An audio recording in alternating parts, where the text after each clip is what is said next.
제 인생에서 지우고 싶은 순간은 바로 그때였습니다. 보스턴 최고급 산부인과 진료실에서 저는 의사의 입술만 멍하니 바라보고 있었습니다. 평생 아이를 갖기 어려울 수 있습니다. 그 한마디가 제 인생을 무너뜨렸습니다. 38살 의료기기 유통기업 대표 명문가 며느리였던 저는 그날 이후 모든 것을 잃었습니다. 남편은 다른 여자에게 갔고 시댁은 저를 쓸모없는 사람처럼 내쳤습니다. 그렇게 미국 상류층에서 쫓겨난 저는 지구 반대편 한국으로 도망쳤습니다. 그런데 믿기 어려운 일이 벌어졌습니다. 저를 버렸던 바로 그 이유가 한국에서 완전히 뒤집혔고 저를 조롱하던 사람들은 스스로 무너졌으며 제 뱃속에는 기적 같은 생명이 자라기 시작했습니다. 도대체 한국에서 무슨 일이 있었던 걸까요? 본 영상은 스토리를 재구성한 이야기입니다. 구독과 좋아요는 구독자님께 행운을 드립니다. 어디서 시청하고 계신지 지역을 댓글로 남겨주세요. 저는 에블린 하퍼입니다.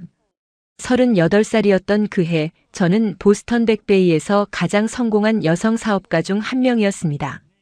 하버드 경영대학원을 졸업하고 아버지가 세운 의료기기 유통기업 하퍼 메디테크를 이끌었죠. 업계 사람들은 저를 냉철하고 완벽한 리더라고 불렀습니다. 화려한 저택, 명품 옷장, 사교계의 주목, 모든 걸 가진 것처럼 보였습니다. 하지만 그건 거짓이었습니다. 제 결혼 생활은 이미 무너지고 있었거든요. 남편 리처드는 시카고의 사모펀드 부대표였습니다.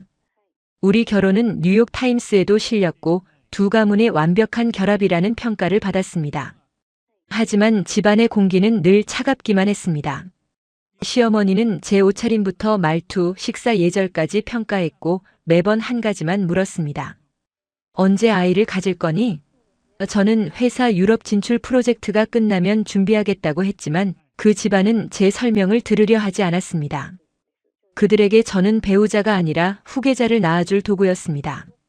결혼 3년 차 저는 병원을 찾았습니다. 계획대로라면 이제 임신을 시도할 시기였으니까요. 검사를 받았습니다. 일주일 후 결과를 들으러 갔습니다. 의사는 조심스러운 표정으로 말했습니다. 자궁 내막증이 심각하고 호르몬 불균형도 있습니다. 자연 임신 가능성이 매우 낮습니다. 그 순간 제 심장이 멈추는 것 같았습니다.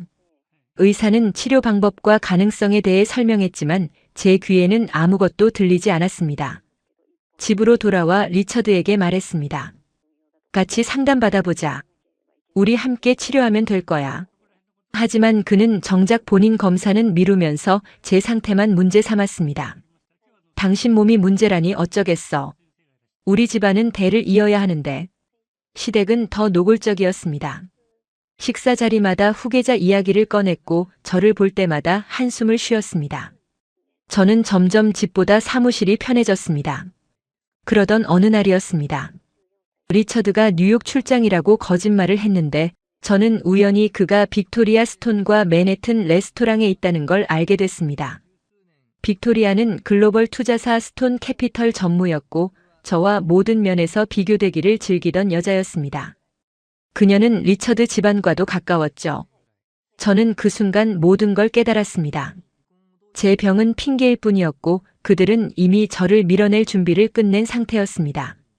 이혼 서류는 놀라울 만큼 빠르게 나왔습니다. 리처드는 감정적인 설명 없이 법률 용어만 늘어놓았고 시댁은 양측의 품위를 위해 조용히 끝내자고 말했습니다. 하지만 그 속뜻은 분명했습니다. 저는 더 이상 필요 없는 사람이었습니다. 빅토리아는 사교 모임에 나타나 리처드와 친밀한 모습을 보였고 사람들은 저를 안타깝게 바라봤습니다. 그 연민이 모욕처럼 느껴졌습니다. 돈도 있었고 회사도 있었지만 제 안은 공허했습니다. 저는 누군가에게 버림받은 여자가 됐고 그것도 가장 아픈 방식으로요.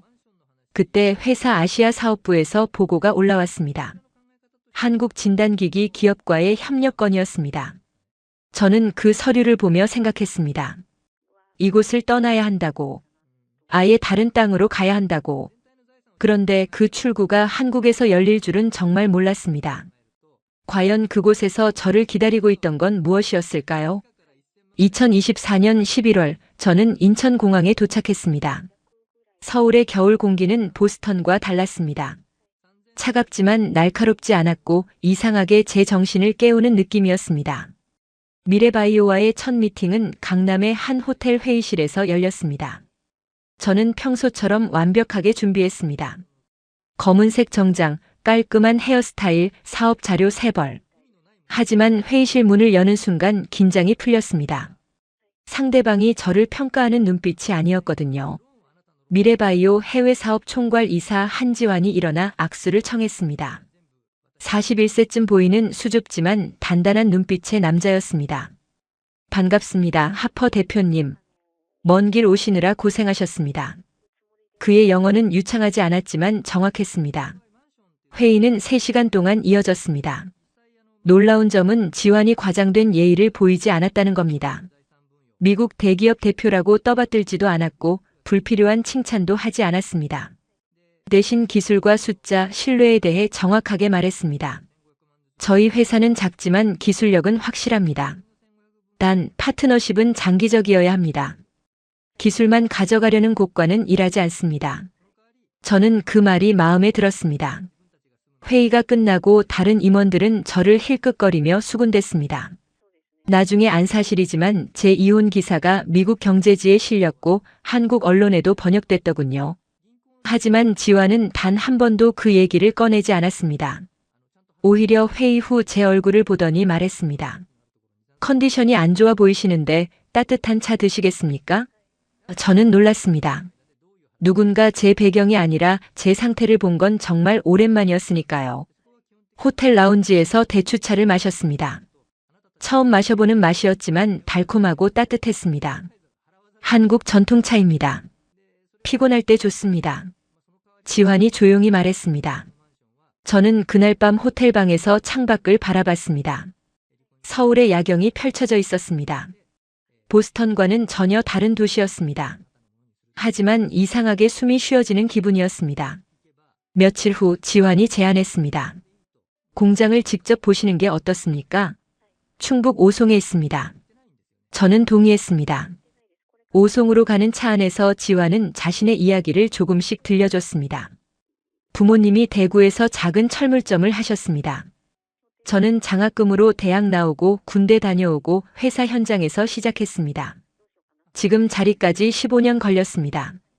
그의 말에는 허세가 없었습니다. 저는 미국 상류층에서 늘 사람들의 집안과 자산부터 확인하는 분위기에 익숙했기에 더 놀랐습니다. 공장에 도착했습니다. 연구원들이 바쁘게 움직이고 있었습니다. 지환이 한 명 한 명 소개했습니다. 김 박사님은 10년째 진단 알고리즘 연구하십니다. 이 팀장은 해외 인증 전문가고요. 모두 자기 분야에서 묵묵히 일하는 사람들이었습니다. 화려하지 않았지만 진심이 느껴졌습니다. 저녁 식사는 공장 근처 한식당에서 했습니다. 된장찌개와 제육볶음, 반찬 여러 가지가 나왔습니다. 저는 처음엔 어색했지만 한 숟가락 뜨는 순간 놀랐습니다. 보스턴 고급 레스토랑보다 맛있었습니다. 한국 음식은 손맛입니다. 정성이 들어가면 맛이 달라집니다. 지환이 말했습니다. 그날 밤 서울로 돌아오는 차 안에서 저는 생각했습니다. 이곳 사람들은 겉으로 반짝이는 것보다 보이지 않는 곳에서 자기 몫을 해내는 걸 중요하게 여기는 것 같았습니다. 그리고 그 기준이 제 안에 무언가를 흔들기 시작했습니다. 한국 체류가 길어지면서 저는 지환과 업무 외 대화도 나누게 됐습니다. 어느 날 그가 물었습니다. 미국은 어떻습니까? 돌아가고 싶으십니까? 저는 잠시 망설이다 대답했습니다. 아직 모르겠어요. 여기가 편한 건 확실한데 그 이유를 아직 모르겠어요. 지환이 고개를 끄덕였습니다. 천천히 생각하셔도 됩니다. 사람은 조급하게 결정할 필요 없습니다. 그 말이 위로가 됐습니다. 하지만 저는 곧 알게 됩니다. 이 평온이 오래가지 않을 거라는 걸요. 회사 안에서 저를 노리는 시선이 있었고 미국에서도 저를 끝까지 괴롭히려는 사람이 움직이고 있었으니까요. 과연 저는 이 시련을 견딜 수 있을까요? 프로젝트가 본격화되면서 저는 서울에 머무는 시간이 늘었습니다. 강남 오피스텔을 얻어 반쯤 정착한 상태였죠.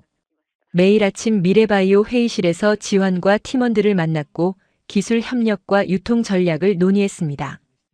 그런데 묘한 기류가 느껴졌습니다.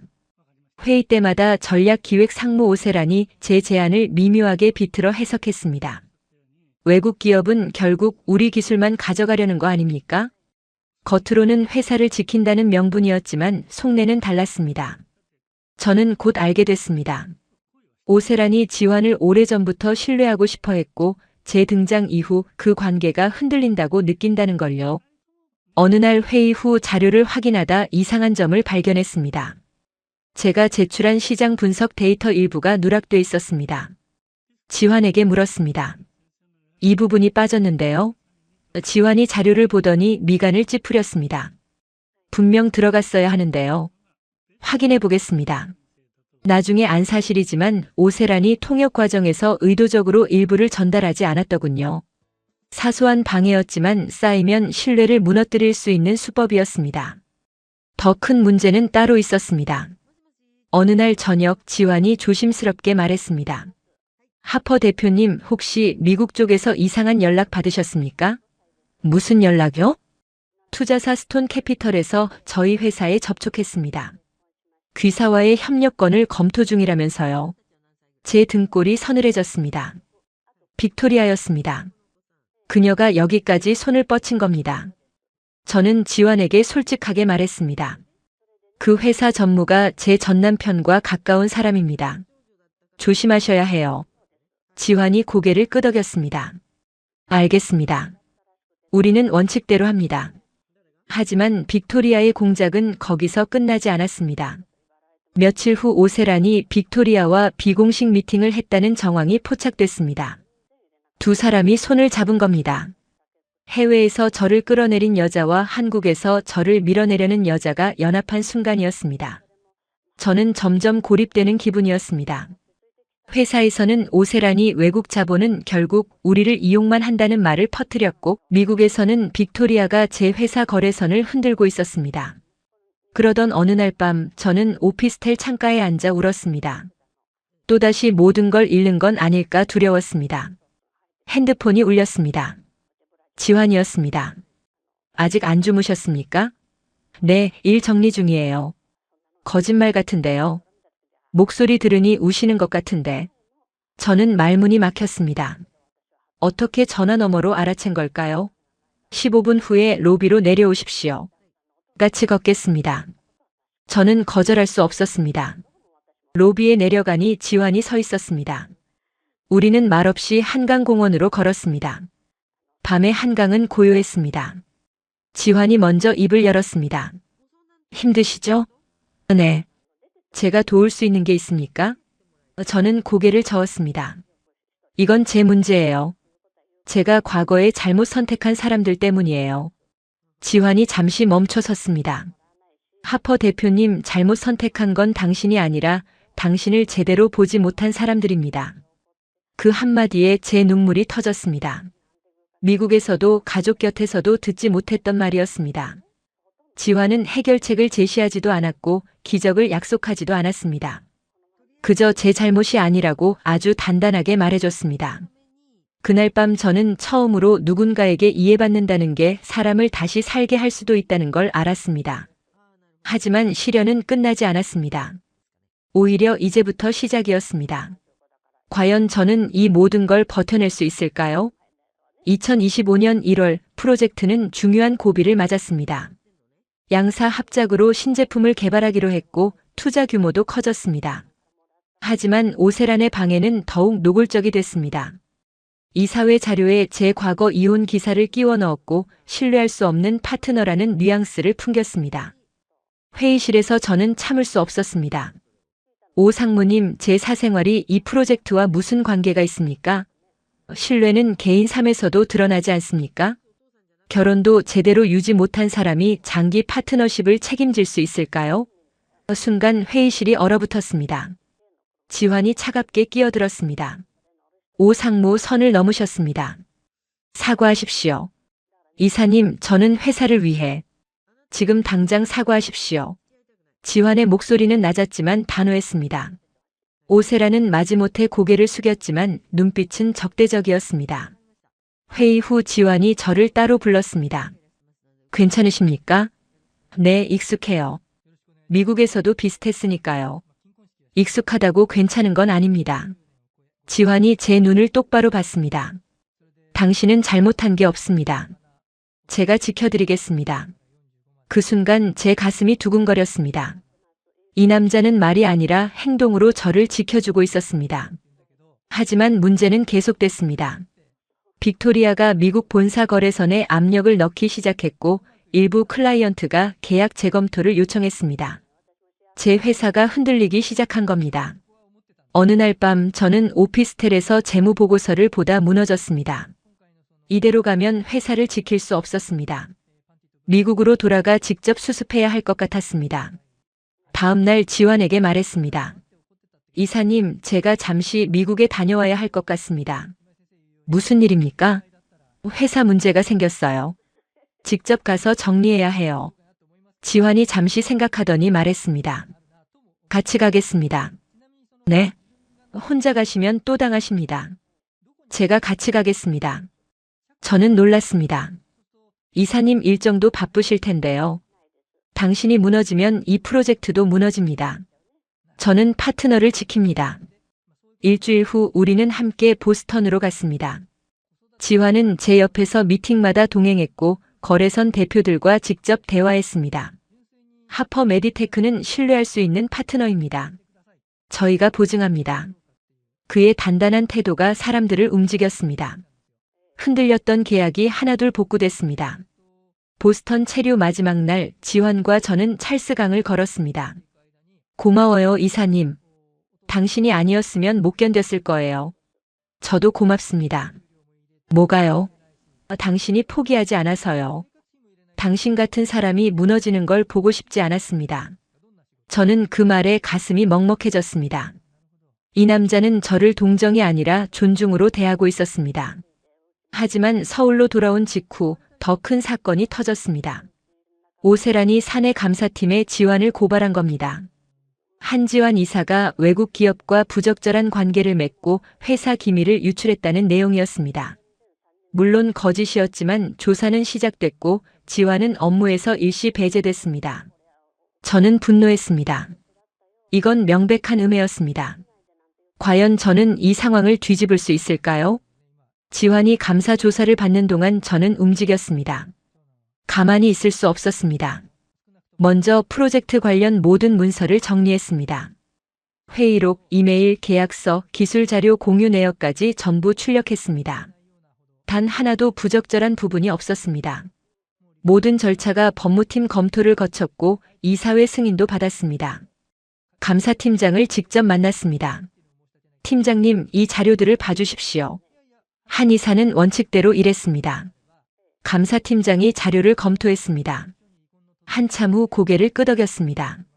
문제없어 보이는데요. 그런데 오 상무 측에서 제보한 내용이 구체적이라. 구체적이면 증거도 있어야 하지 않습니까? 증거 없는 주장은 음해입니다. 저는 단호했습니다. 이번만큼은 물러서지 않을 겁니다. 며칠 후 반전이 일어났습니다. IT팀에서 이메일 서버 로그를 분석한 결과 오세란이 외부로 기밀 자료를 전송한 기록이 발견된 겁니다. 받는 사람은 빅토리아 스톤이었습니다. 오세란은 제가 아니라 자신이 정보를 유출하고 있었고 그걸 지환에게 뒤집어 씌우려 한 겁니다. 이사회는 즉시 오세란을 해임했습니다. 지환은 복귀했고 프로젝트는 정상화됐습니다. 하지만 저는 여전히 불안했습니다. 빅토리아가 이대로 물러날 사람이 아니었으니까요. 그런데 예상치 못한 곳에서 도움이 왔습니다. 리처드였습니다. 전 남편이 제게 전화를 걸어왔습니다. 에블린, 미안하다. 갑자기 왜? 빅토리아가 나한테도 똑같은 짓을 했어. 투자건으로 날 이용하고 버렸어. 너한테 한 짓이 이제야 이해가 가. 저는 비웃었습니다. 이제 와서 사과받고 싶지 않아요. 알아. 하지만 한 가지만 알려줄게. 빅토리아가 불법 내부 거래 의혹을 받고 있어. SEC에서 조사 중이야. 곧 터질 거야. 전화를 끊고 저는 생각했습니다. 결국 악은 스스로를 무너뜨린다는 걸요. 한 달 후 뉴스가 나왔습니다. 빅토리아 스톤이 내부자 거래 혐의로 기소됐고 스톤 캐피털에서 해임됐습니다. 저를 괴롭혔던 두 여자 오세란과 빅토리아는 결국 스스로 만든 욕심에 덫에 걸렸습니다. 지환이 말했습니다. 정의가 이긴 겁니다. 당신 덕분이에요. 아닙니다. 당신이 포기하지 않았기 때문입니다. 그날 밤 지환이 저를 남산으로 데려갔습니다. 서울 야경이 한눈에 보이는 곳이었습니다. 하퍼 대표님. 네. 이제 편하게 에블린이라고 불러도 되겠습니까? 저는 웃었습니다. 당연하죠. 에블린. 지환이 처음으로 제 이름을 불렀습니다. 저 당신이 좋습니다. 제 심장이 멈추는 것 같았습니다. 이 조용하고 단단한 남자가 이렇게 직접적으로 고백할 줄 몰랐습니다. 저도요. 제가 대답했습니다. 저도 당신이 좋아요. 지환이 조심스럽게 제 손을 잡았습니다. 서울의 불빛이 반짝이고 있었습니다. 저는 이곳에서 새로운 시작을 하고 있었습니다. 하지만 아직 넘어야 할 산이 하나 더 남아 있었습니다. 과연 그게 무엇이었을까요? 지환과의 관계가 깊어지면서 저는 행복했지만 동시에 두려웠습니다.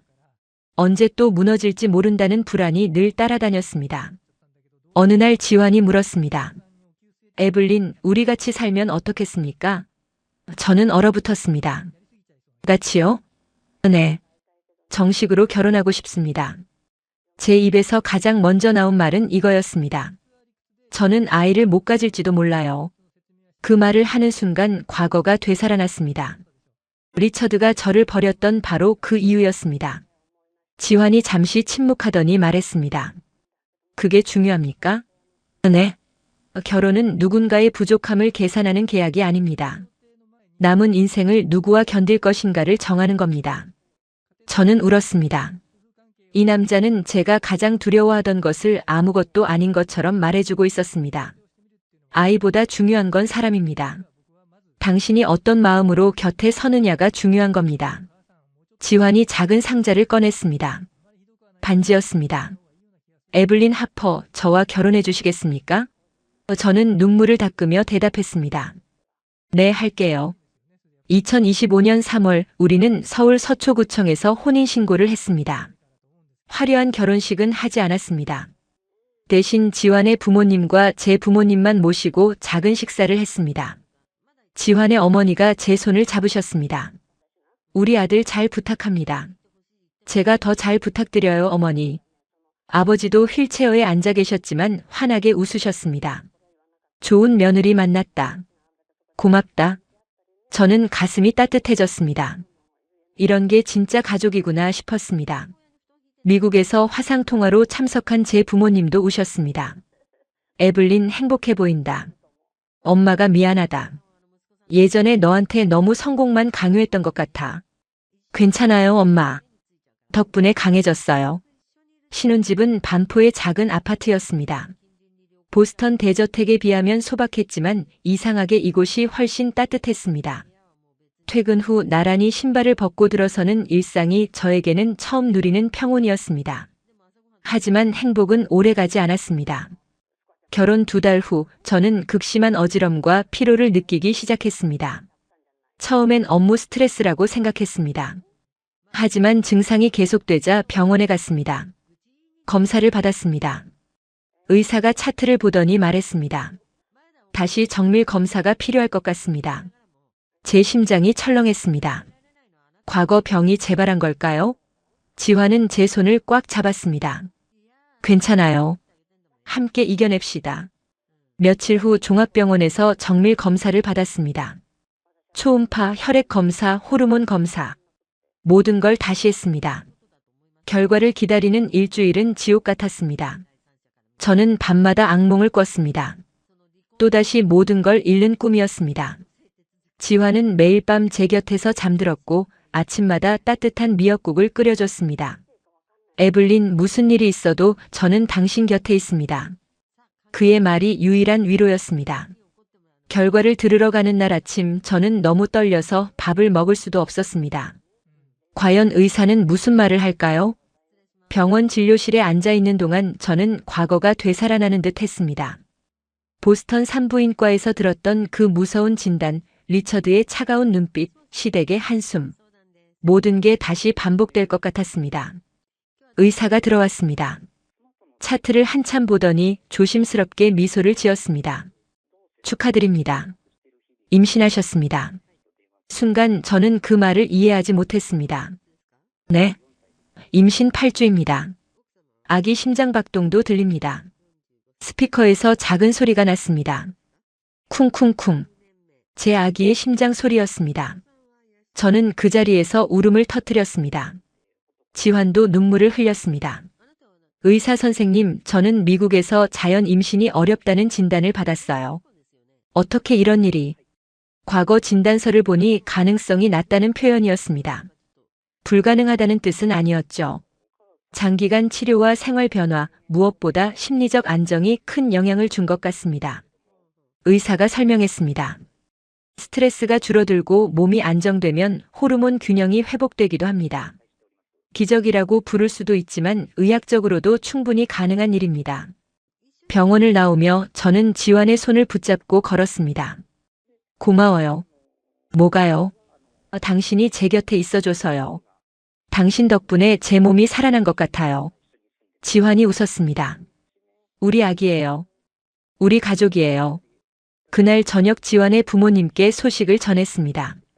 어머니가 울면서 기뻐하셨습니다. 아이고 며느리. 잘했어. 정말 잘했어. 아버지도 휠체어에서 일어나려 하실 정도로 좋아하셨습니다. 우리 손주구나. 고맙다 에블린. 미국 부모님께도 화상통화로 알렸습니다. 어머니가 우셨습니다. 에블린 축하한다. 정말 축하해. 넌 해냈어. 행복했습니다. 하지만 더 큰 기쁨은 따로 있었습니다. 며칠 후 뉴스가 터졌습니다. 빅토리아 스톤이 내부자 거래로 징역형을 선고받았고 리처드도 연루돼 사모펀드에서 해임됐습니다. 저를 무너뜨리려 했던 사람들이 결국 스스로 무너진 겁니다.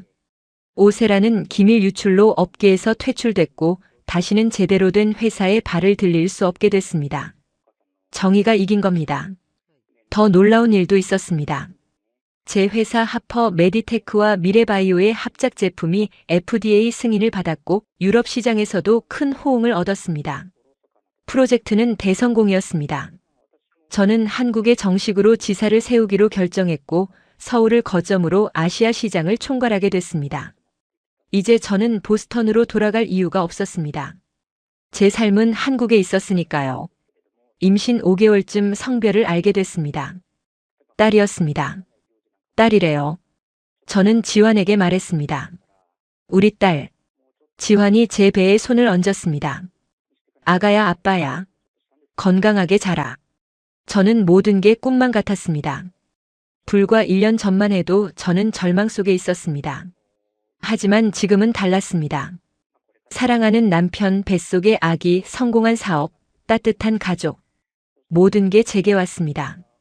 한국이 저를 살렸습니다. 과연 앞으로는 어떤 일들이 기다리고 있을까요? 2025년 10월 저는 서울의 한 대학병원에서 딸을 낳았습니다. 순산이었습니다. 3.1kg의 건강한 아기였습니다. 축하드립니다. 따님이세요. 간호사가 아기를 제 품에 안겨줬습니다. 작은 얼굴, 꼬물거리는 손. 제 딸이었습니다. 저는 이름을 지어뒀습니다. 한서연. 한국과 서양을 잇는 아이라는 뜻이었습니다. 안녕 서연아. 지환이 옆에서 울었습니다. 우리 딸이에요. 진짜 우리 딸. 응. 우리 딸. 병실에 지환의 부모님이 오셨습니다. 어머니가 서연을 보시더니 우셨습니다.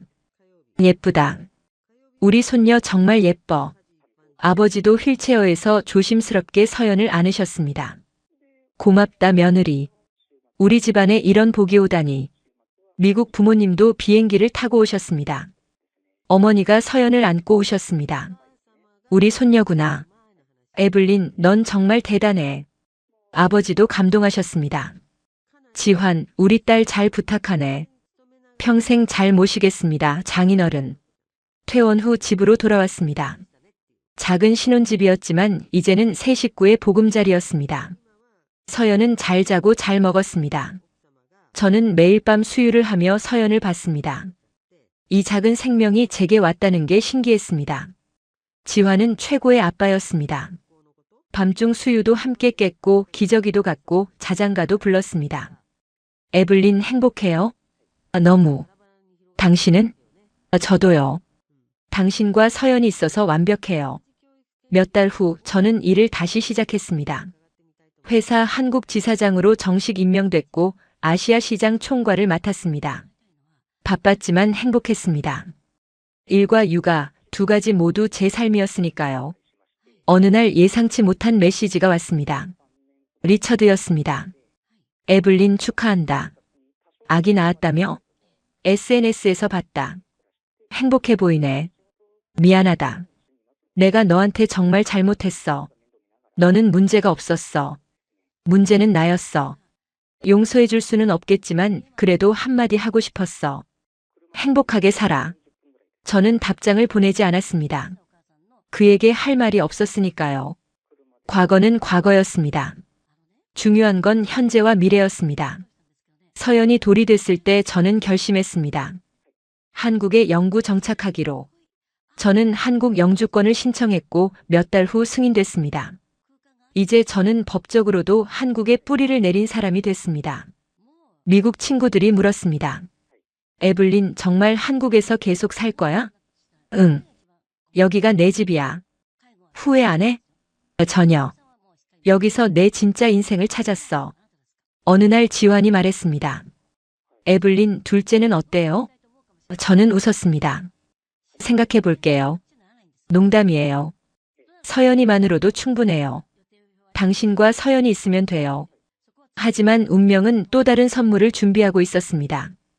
과연 그게 무엇이었을까요? 2025년 12월 저는 다시 임신했습니다. 둘째였습니다. 이번에는 놀라지 않았습니다. 오히려 감사했습니다. 제 몸이 완전히 회복됐다는 증거였으니까요. 지환에게 말했습니다. 둘째래요. 정말요? 응. 12주래. 지환이 저를 안았습니다. 고마워요. 정말 고마워요. 서연에게도 말했습니다. 서연아, 동생 생긴대. 진짜요? 남동생이요? 아직 몰라. 어떤 게 좋아? 아빠 닮은 남동생이요. 서연이 신나했습니다. 임신 기간은 첫째보다 수월했습니다. 몸이 적응한 것 같았죠. 일도 계속했습니다.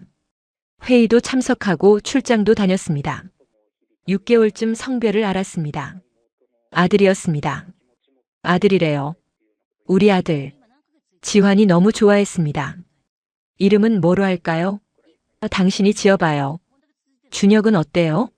준수하고 혁혁한 준혁. 좋아요. 한준혁. 멋진 이름이에요. 2026년 6월 예정이었지만 5월 말에 진통이 시작됐습니다. 조사는 아니었지만 예정일보다 조금 빨랐습니다. 같은 병원에서 출산했습니다. 이번에도 순산이었습니다. 3.3kg 건강한 아들이었습니다. 축하드립니다. 아드님이세요. 준혁의 울음소리가 병실을 채웠습니다. 지환이 아들을 안았습니다. 우리 아들. 고마워, 에블린. 나도 고마워요. 서연도 동생을 만났습니다. 엄마, 동생 작아요. 응. 서연이도 태어났을 때 이렇게 작았어. 나 잘할게요. 좋은 언니 될게요. 저는 완벽한 행복을 느꼈습니다. 두 아이 사랑하는 남편, 따뜻한 가족. 이게 제가 평생 꿈꿨던 삶이었습니다. 퇴원 후 지환의 부모님이 도와주러 오셨습니다. 어머니가 매일 미역국을 끓여주셨고 서연을 돌봐주셨습니다. 며느리, 푹 쉬어. 내가 다 할게. 고마워요, 어머니. 지환은 육아휴직을 냈습니다. 회사 일을 잠시 내려놓고 집에서 아이들을 돌봤습니다. 당신이 쉬어야 해요. 일도 있잖아요. 고마워요. 당신 최고예요. 준혁은 서연과 달랐습니다.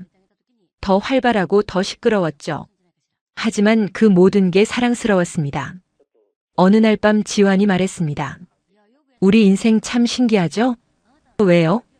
당신은 미국 상류층 출신이고 나는 대구 철물점 아들인데 지금 함께 아이 둘 키우고 있잖아요. 그러게요. 운명인가 봐요. 맞아요. 운명이에요. 당신 만나서 제 인생이 완성됐어요. 저도 같은 생각이었습니다. 지환을 만나지 못했다면 저는 어떻게 됐을까요? 아마 아직도 절망 속에 있었을 겁니다. 하지만 이제는 달랐습니다. 저는 행복했고 사랑받았고 필요한 사람이었습니다. 그해 여름 특별한 제안이 들어왔습니다. 한국 정부에서 연락이 왔습니다. 하퍼 지사장님, 외국인 투자 자문위원 맡아주실 수 있습니까? 자문위원이요? 네. 당신의 경험을 바탕으로 한국 투자 환경 개선 방안을 함께 만들고 싶습니다. 저는 영광이었습니다. 한국 정부가 저를 인정한다는 뜻이었으니까요. 하겠습니다. 그렇게 저는 한국 사회에 더 깊이 뿌리내리게 됐습니다. 과연 앞으로는 어떤 일들이 기다리고 있을까요? 2025년 하반기 저는 정부 자문위원으로 활동하며 더 바빠졌습니다. 하지만 보람 있었습니다. 제가 한국에 기여할 수 있다는 게 기뻤으니까요. 회의에서 제안했습니다. 외국 기업들이 한국에 투자할 때 가장 어려워하는 건 규제가 아니라 문화적 이해 부족입니다. 멘토링 프로그램을 만들면 어떨까요? 구체적으로 어떻게 해요? 한국에 성공적으로 정착한 외국 기업인들이 신규 투자자들을 도와주는 겁니다. 저도 참여하고 싶습니다. 제 제안이 받아들여졌습니다. 프로그램이 시작됐고 저는 멘토로 활동했습니다. 많은 외국 기업인들을 만났고 제 경험을 나눴습니다. 한국은 빠르지만 따뜻한 나라입니다. 사람을 중시하면 성공할 수 있어요. 반응은 뜨거웠습니다. 프로그램은 성공적이었고 외국인 투자도 늘었습니다. 어느 날 경제 매체에서 인터뷰 요청이 왔습니다. 하퍼 지사장님, 당신 스토리가 화제입니다. 인터뷰해 주실 수 있나요? 무슨 스토리요? 미국 상류층 출신이 한국에서 제기한 이야기요. 불임 극복, 사업 성공, 가족까지. 완벽한 스토리잖아요. 저는 고민했습니다. 제 상처를 드러내는 게 두려웠습니다. 하지만 지환이 말했습니다. 당신 이야기가 누군가를 살릴 수 있어요. 하세요. 인터뷰를 했습니다. 기자가 물었습니다. 왜 한국을 선택하셨어요? 선택이 아니라 한국이 저를 받아줬어요. 제가 가장 약했을 때 이 나라가 저를 일으켜 세웠습니다. 후회 없으세요? 전혀요. 오히려 감사해요. 미국에서 계속 살았다면 이 행복을 못 느꼈을 거예요. 기사가 났습니다. SNS에서 화제가 됐습니다. 대박 스토리다. 진짜 용기 있네. 나도 포기하지 말아야겠다. 댓글들이 달렸습니다. 특히 불임으로 고통받는 여성들에게서 많은 메시지가 왔습니다. 저도 희망을 갖게 됐어요. 고맙습니다. 당신 덕분에 다시 일어설 수 있었어요. 저는 제 아픔이 누군가의 희망이 되고 있다는 걸 알았습니다. 그해 겨울 저는 책을 쓰기로 결심했습니다. 제 이야기를 담은 책이었죠. 출판사에서 먼저 제안했습니다. 하퍼 지사장님, 자서전 쓰시죠. 많은 사람들이 듣고 싶어 합니다. 6개월간 집필했습니다. 불임의 아픔, 이혼의 고통, 한국으로의 여정, 지환과의 만남, 임신의 기적, 새로운 삶. 모든 걸 솔직하게 썼습니다.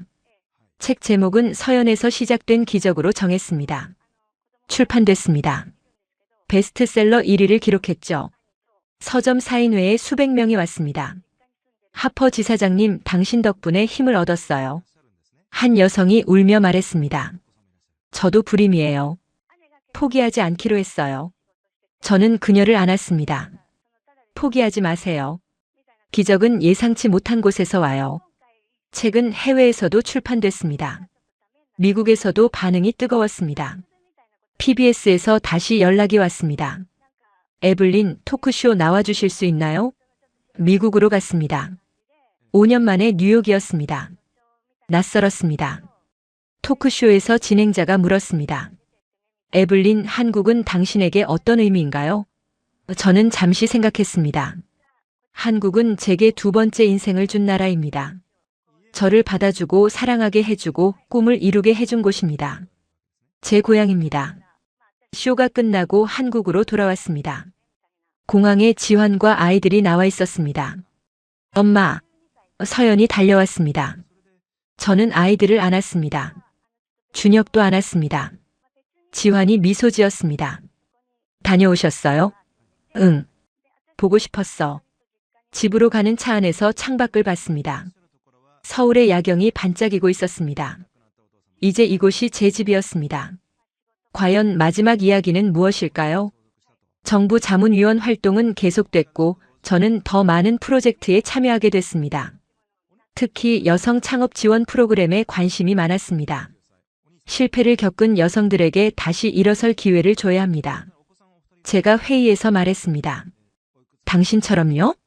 담당자가 웃으며 물었습니다. 네, 저처럼요. 저도 한때는 모든 걸 잃었으니까요. 프로그램이 만들어졌고 저는 멘토로 참여했습니다. 이혼, 사업 실패, 불임으로 고통받는 여성들을 만났습니다. 제 이야기 들려드릴게요. 저도 여러분과 똑같았어요. 하지만 포기하지 않았고 지금은 행복합니다. 많은 여성들이 울었고 용기를 얻었습니다. 하퍼 지사장님 덕분에 다시 시작할 수 있을 것 같아요. 저는 보람을 느꼈습니다. 제 아픔이 누군가의 약이 되고 있었으니까요. 어느 날 서연이 물었습니다. 엄마는 왜 한국 왔어요? 엄마가 힘들 때 한국이 도와줬거든. 그래서 왔어. 엄마 한국 좋아요? 너무 좋아. 여기가 엄마 집이야. 서연이 웃었습니다. 나도 한국 좋아요. 친구들도 많고 할머니, 할아버지도 있고. 준혁은 아직 어렸지만 한국어와 영어를 동시에 배우고 있었습니다. 마미, 나 배고파. 두 언어를 섞어 썼지만 저는 그게 좋았습니다. 아이들은 두 문화의 아이들이었으니까요. 2025년 말 회사에서 큰 발표가 있었습니다. 미래바이오와의 합작 기업이 나스닥 상장을 준비한다는 소식이었습니다. 저와 지환이 함께 만든 프로젝트가 이렇게 커진 겁니다. 상장 준비 과정에서 저는 더 바빠졌습니다. 하지만 지환과 아이들이 있어 견딜 수 있었습니다. 어느 날 밤 지환이 말했습니다. 에블린 고마워요. 뭐가요? 당신이 한국에 와줘서요. 당신 덕분에 제 인생이 바뀌었어요. 나도 고마워요. 당신 덕분에 내가 살았어. 우리는 키스했습니다. 여전히 사랑했습니다. 연말에 특별한 행사가 있었습니다. 정부에서 모범 외국인 투자자 상을 준다는 겁니다. 하퍼 지사장님 축하드립니다. 당신이 한국 경제에 기여한 공로를 인정합니다. 시상식에서 상을 받았습니다. 가족 모두가 함께 있었습니다. 지환, 서연, 준혁, 시부모님, 제 부모님까지. 고맙습니다. 하지만 이 상은 제 것만이 아닙니다. 저를 받아준 한국, 저를 지켜준 남편, 저를 사랑해준 가족 모두의 것입니다. 박수가 쏟아졌습니다. 그날 밤 집으로 돌아와 상패를 내려놓으며 생각했습니다. 5년 전 절망 속에 있던 제가 지금 여기 서 있다는 게 믿기지 않았습니다. 창밖으로 서울 야경이 보였습니다.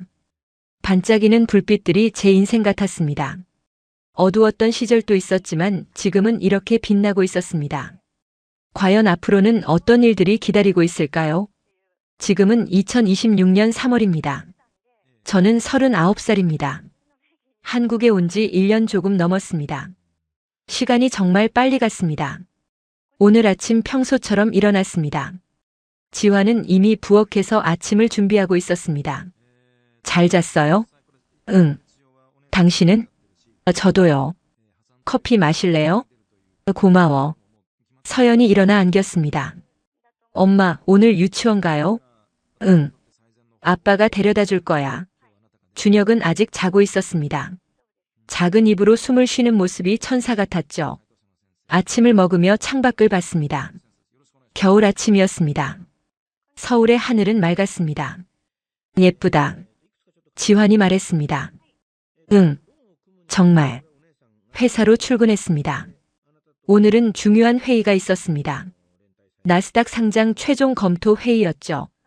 회의실에 들어가니 임원들이 모여 있었습니다. 모두 기대에 찬 표정이었습니다. 하퍼 지사장님 준비됐습니까? 네. 완벽합니다. 회의는 3시간 동안 이어졌습니다. 모든 게 순조로웠습니다. 상장은 성공적으로 진행될 것 같았습니다. 회의 후 지환이 말했습니다. 축하해요. 우리 해냈어요. 우리 함께 해냈죠. 저녁에 집으로 돌아왔습니다. 가족이 모여 저녁을 먹었습니다. 서연은 유치원 이야기를 했고 준혁은 옹알이를 했습니다. 평범한 대화였지만 그 속에 행복이 가득했습니다. 밤에 아이들을 재웠습니다. 서연에게 자장가를 불러주고 준혁에게 젖을 물렸습니다. 둘 다 골아떨어졌죠. 지환과 거실에 앉았습니다. 피곤해요? 지환이 물었습니다. 조금. 하지만 좋은 피곤함이야. 저도요. 우리는 손을 잡고 앉아 있었습니다. 말이 없었지만 편안했습니다. 에블린. 응? 행복해요? 너무. 당신은? 저도요. 당신 만나서 제 인생이 완전히 바뀌었어요. 나도 그래. 당신이 없었으면 지금의 나는 없었을 거야. 지환이 저를 안았습니다. 따뜻한 품이었습니다. 저는 눈을 감았습니다. 5년 전 절망 속에 있던 제가 떠올랐습니다. 불임, 이혼, 배신. 모든 게 끝났다고 생각했었죠. 하지만 끝이 아니었습니다. 새로운 시작이었습니다. 한국이라는 나라, 지환이라는 사람, 서연과 준혁이라는 아이들. 모든 게 기적이었습니다. 창밖에 눈이 내렸습니다. 고요하고 평화로웠습니다. 제 인생도 이렇게 평화로웠으면 좋겠습니다. 더 이상 큰 성공을 바라지 않습니다. 화려한 무대를 그리워하지도 않습니다. 지금 이 순간 이 평범한 일상이 제게는 최고의 선물이니까요. 에블린 하퍼, 이제는 한에블린. 한국의 며느리, 두 아이의 엄마, 성공한 사업가. 그게 제 정체성입니다. 그리고 저는 이 정체성이 자랑스럽습니다. 미국 상류층이었던 것보다 훨씬 더요. 진짜 성공은 무엇일까요? 많은 사람에게 보이는 것? 높은 자리에 오르는 것? 아니요. 진짜 성공은 사랑하는 사람들과 함께하는 것, 매일 감사하며 사는 것, 누군가에게 도움이 되는 것입니다. 저는 그걸 이곳 한국에서 배웠습니다. 앞으로도 이곳에서 살 겁니다. 아이들을 키우고 사업을 키우고 한국 사회에 기여할 겁니다. 그게 제 꿈이고 제 행복입니다. 당신도 지금 힘든 시간을 보내고 있나요? 포기하고 싶나요? 포기하지 마세요. 저처럼 기적은 예상치 못한 곳에서 찾아옵니다. 때로는 지구 반대편에서요. 중요한 건 포기하지 않는 것, 새로운 시작을 두려워하지 않는 것입니다. 저는 그렇게 했고 행복을 찾았습니다. 당신도 할 수 있습니다. 오늘 밤 저는 감사하며 잠들 겁니다. 옆에 지환이 있고 방 건너편에 서연과 준혁이 있습니다. 이게 제 전부입니다. 그리고 이것만으로 충분합니다. 에블린 하퍼의 이야기는 여기서 끝이 아닙니다. 매일 새로운 이야기가 시작되니까요. 하지만 한 가지는 확실합니다. 그 이야기는 모두 사랑으로 가득할 거라는 것. 그리고 그 사랑의 배경은 항상 이곳 대한민국일 거라는 것입니다. 감사합니다, 한국. 당신이 저를 살렸습니다. 요즘 저는 아침마다 아주 조용한 순간에 가장 큰 행복을 느낍니다. 아직 해가 완전히 오르기 전 집안에 옅은 빛이 번지고 부엌에서 물 끓는 소리가 들리기 시작할 때면 저는 잠시 가만히 서서 지금 제 삶을 바라보곤 합니다. 아이들 방에서 뒤척이는 작은 기척이 들리고 남편이 익숙한 손놀림으로 식탁 위 컵을 꺼내는 모습을 보면 문득 그런 생각이 듭니다. 한때는 제가 이런 평범한 장면 하나를 이렇게 오래 바라보며 웃게 될 줄 정말 몰랐다고 말입니다. 예전에 저는 늘 더 높은 곳을 받고 더 완벽한 결과를 원했고 더 단단한 사람이 되어야만 무너지지 않을 수 있다고 믿었습니다. 그런데 지금의 저는 압니다. 사람을 진짜 지탱해주는 건 완벽함이 아니라 함께 밥을 먹고 같은 집안에서 숨을 쉬며 서로의 하루를 궁금해해주는 따뜻한 마음이라는 걸요. 아이들이 웃으며 제 품으로 달려올 때마다 저는 아직도 가끔 꿈을 꾸는 것 같은 기분이 듭니다. 한 아이는 아침잠이 많아 늘 제 어깨에 얼굴을 비비며 안기고 다른 아이는 잠에서 깨자마자 작은 목소리로 오늘은 어디 가느냐고 묻습니다. 저는 그런 사소한 질문에도 마음이 뭉클해집니다. 한때는 누군가의 차가운 시선 속에서 제 존재가 부족한 사람처럼 느껴졌고 스스로를 다정하게 바라보는 일조차 어려웠습니다. 하지만 지금은 아이들이 저를 부르는 한마디, 엄마라는 그 짧은 말 안에 제 인생 전체가 다시 살아난 듯한 감각이 있습니다. 저는 이제 더 이상 과거의 상처를 제 이름처럼 끌고 다니지 않습니다. 물론 완전히 잊었다고 말할 수는 없습니다. 사람은 자신이 가장 어두웠던 시간을 쉽게 지워버릴 수 없으니까요. 다만 지금의 저는 그 시간을 떠올려도 예전처럼 무너지지 않습니다. 오히려 그 시절이 있었기에 지금 제 손에 쥔 행복이 얼마나 귀한지 더 잘 알게 되었다고 말할 수 있습니다. 남편을 바라볼 때면 저는 여전히 제 마음 한구석이 조용히 뜨거워지는 걸 느낍니다. 이 사람은 제 삶을 화려하게 바꿔준 사람이 아니라 무너진 저를 다시 사람답게 살아가게 해준 사람입니다. 제가 가장 초라하다고 느꼈던 순간에도 저를 동정하지 않았고 제 상처를 들춰내며 우월한 척하지도 않았습니다. 그저 제 곁에 가만히 서서 제가 다시 제 자신을 믿을 때까지 기다려준 사람이었습니다. 저는 그 점이 늘 고맙습니다. 세상에는 사랑을 말로 크게 증명하려는 사람도 많지만 제 남편은 늘 행동으로 보여주었습니다. 아이가 열이 날 때 누구보다 먼저 일어나 체온을 재는 사람, 제가 피곤해 보이면 말없이 제 몫의 집안일을 먼저 끝내놓는 사람, 제가 문득 과거의 기억으로 흔들릴 때 아무 말 없이 손을 잡아주는 사람, 그런 사람이 바로 제 남편입니다. 저는 이제 압니다. 제가 인생 끝에서 다시 만난 사랑은 설레기만 하는 사랑이 아니라 안심하게 만드는 사랑이었다는 것을요. 그리고 그 안심이야말로 긴 인생에서 가장 귀한 선물이라는 것을요. 한국에 대해 생각할 때마다 제 마음에는 늘 두 가지 감정이 함께 떠오릅니다. 하나는 감사이고 다른 하나는 경외입니다. 저는 이곳에서 단지 새로운 나라를 만난 것이 아니었습니다. 사람을 대하는 태도, 가족을 지켜내는 방식, 힘든 시간을 건너는 인내, 그리고 보이지 않는 자리에서 묵묵히 자기 일을 해내는 수많은 사람들의 성실함을 보았습니다. 처음에는 그저 일 때문에 왔고 낯선 환경에 적응해야 한다는 생각뿐이었지만 시간이 지날수록 저는 한국이라는 나라가 가진 깊이를 조금씩 알게 되었습니다. 빠르고 발전된 시스템도 놀라웠고 어디를 가도 치밀하게 돌아가는 생활의 편리함도 인상적이었습니다. 하지만 무엇보다 제 마음을 움직인 건 결국 사람이었습니다. 겉으로 요란하게 드러내지 않아도 책임을 다하는 사람들, 말보다 행동으로 마음을 보여주는 사람들, 서로의 자리를 존중하면서도 정이 끊어지지 않는 분위기, 저는 그런 것들 속에서 오래 있고 살던 안정감을 느꼈습니다. 어쩌면 저는 이 나라에서 비로소 삶의 속도를 다시 배운 것 같습니다. 무조건 앞만 보고 달리는 속도가 아니라 함께 걸을 사람의 발걸음을 살피는 속도를 말입니다. 가끔 혼자 차를 마시다가 창밖을 보면 처음 한국에 왔던 날의 제 얼굴이 떠오릅니다. 그때의 저는 많이 지쳐 있었고 세상을 향해 경계심을 세운 채 아무도 믿지 않으려 했습니다. 하지만 지금의 저는 다릅니다. 물론 여전히 조심스러운 부분도 있고 사람의 마음이 얼마나 쉽게 상처받을 수 있는지 알고 있습니다. 그렇지만 동시에 저는 믿습니다. 인생은 어느 순간 완전히 다른 방향으로 열릴 수 있고 좋은 사람 하나가 한 사람의 운명 전체를 바꿀 수도 있다는 사실을요. 저는 제 아이들에게도 그 이야기를 꼭 해주고 싶습니다. 사람을 겉으로 판단하지 말 것, 약한 사람을 함부로 재단하지 말 것, 조건보다 마음을 먼저 볼 것, 그리고 절망 속에 있는 사람을 보면 쉽게 포기하라고 말하지 말 것을요. 왜냐하면 저 역시 누군가가 쉽게 단정하지 않았기 때문에 여기까지 올 수 있었으니까요. 요즘 제 가장 큰 소망은 아주 거창하지 않습니다. 아이들이 건강하게 자라고 남편이 지금처럼 묵묵하고 따뜻한 사람으로 제 곁에 오래 머물러주고 저 역시 누군가의 상처를 이해할 수 있는 사람으로 남는 것입니다. 그리고 언젠가는 제가 한국에서 받은 이 따뜻함을 어떤 방식으로든 다시 돌려주고 싶습니다. 저를 다시 일으켜 세운 이 땅에서 저도 누군가에게 작은 힘이 되는 사람이 되고 싶습니다. 아이들이 조금 더 자라면 함께 더 많은 도시를 여행하고 싶고 남편과는 지금보다 더 느긋한 마음으로 계절을 보내고 싶습니다.